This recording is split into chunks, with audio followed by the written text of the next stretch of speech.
ஒரு பொண்ணுக்கு வந்து நான் ரிப்ளை சொல்லியிருந்தேன் இல்லையா, வீட்டுக்குள்ளே போனால் போலீஸில் கம்ப்ளைண்ட் பண்ணுவாங்கம்மா அப்படின்னு சொன்னாங்கல்ல. அந்த கமெண்டுக்கு வந்து நான் ரிப்ளை பண்ணியிருந்தேன். அதுக்கு ஒருத்தவங்க போட்டிருக்காங்க, குட் கமெண்ட்ஸை அக்செப்ட் பண்ணுற நீங்கள் ஏன் வந்து பேட் கமெண்ட்ஸை இது பண்ண மாட்டேங்கிங்க, நீங்கள் சோஷியல் மீடியாவில் வீடியோ போடுறதுனால தானே கமெண்ட்ஸ் பண்ணுறாங்க அப்படின்னு சொன்னாங்க.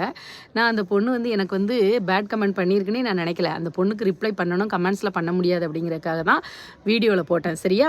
அதுக்கப்புறம் வந்து அப்படி குட்டாக போட்டோன்னே அப்படியே பரவசப்பட்டு ஆடுறதும், பேடாக போட்டோன்னே இதாகிறதும் அப்படி ஆள்லாம் கிடையாது. எனக்கு அதில் என்ன நல்லது தேவையோ அதை மட்டும் நான் என்ன பண்ணிக்குவேன், எடுத்துக்குவேன். ரொம்ப வந்து கேவலமாக அசிங்கமாக ஒரு மாதிரி போடுற மாதிரி இருந்தால் அவங்களுக்கு ரிப்ளை கொடுக்கணுமா இல்லைன்னா பிளாக் பண்ணணுமா, அது வந்து நம்ம என்ன பண்ண போகிறோம், பண்ணிக்க போகிறோம். மற்றபடி சஜஷன் ஆலோசனை கொடுத்தாங்கன்னா கண்டிப்பாக அதை நான் அக்செப்ட் பண்ணிக்கிடுவேன்.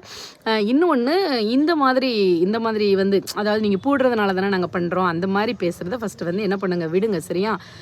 நிறைய வேர்ட்ஸ் வந்து நல்ல வார்த்தைகள்லாம் இருக்குது. இப்போ நான் இந்த பொண்ணு கமெண்ட் வந்து தப்பாக போட்டுச்சுன்னு நான் ரிப்ளை பண்ணவே இல்லை. நீ சொல்கிறதுக்கு சொல்கிறேன், பேடையும் அக்செப்ட் பண்ணி தானே ஆகணும். அப்படின்னா பேட் கமெண்ட்ஸ் அது போடலாம், அது வந்து உங்களுடைய ஒப்பீனியன், அப்படி தானே. ஆனால் யார் மனசையும் கஷ்டப்படுற மாதிரி அசிங்கமாகவோ கேவலமாகவோ பேசாமல் நல்ல வார்த்தைகளை பயன்படுத்துங்க. இப்போ நான் ஃபேமிலி சம்மந்தமாக பேசி போடுறேன் அப்படின்னா அது ரிலேட்டடாக ஏதாவது சொல்லணும் அப்படின்னா சொல்லிக்கலாம். இப்போ அந்த பொண்ணு சொல்லிச்சு, நான் அதுக்கு வந்து ரிப்ளை பண்ணியிருக்கேன், சரியா. நீ வந்து கூடம் தெரியாமல் வந்து இங்கே வந்து சாமி ஆடிட்டு இருக்காது, ஓகே.